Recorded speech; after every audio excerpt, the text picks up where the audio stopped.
أنوبيس ده كان إله الموت وحارس العالم السفلي عند المصريين القدماء، والمصريين القدماء كانوا مؤمنين إن أوزوريس ده أبوه الإله، وأنوبيس كان ابنه الرابع.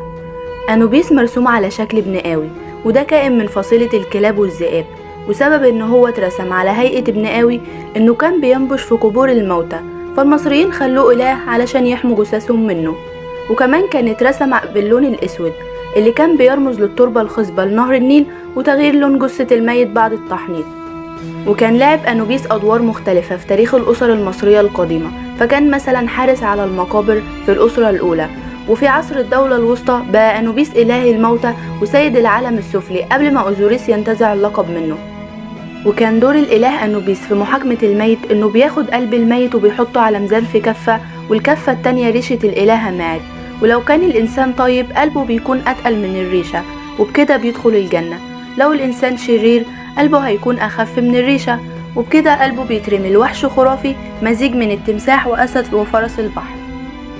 ومن هنا نلاحظ إن المصري القديم كان عنده إيمان ويقين بفكرة البعث ووجود حياة تانية بعد الموت، وده اللي خلاه ينشغل بمصيره بعد الموت وإيمانه بوجود حساب عن طريق محاكمة عادلة.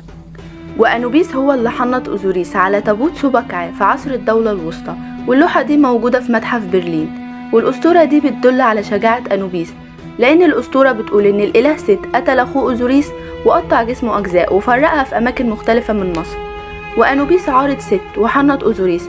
وكان أنوبيس في المشاهد الجنائزية وهو بيرشد المتوفي لأوزوريس في ساحة العدالة، وكان المحنطون للجثث بيلبسوا أقنعة بشكل على هيئة أنوبيس وبيحنطوا الموتى عشان يرسلوهم لعالمهم التاني.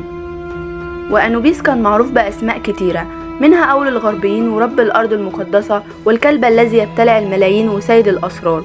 وتعبد أنوبيس في القيس عاصمة الإقليم ال17 من أقاليم مصر العليا، واللي كان معروف باسم إمبو، وعرف اليونانيون المدينة باسم مدينة الكلب، والمدينة دي موجودة جنوب غرب بني مزار بمحافظة المنيا.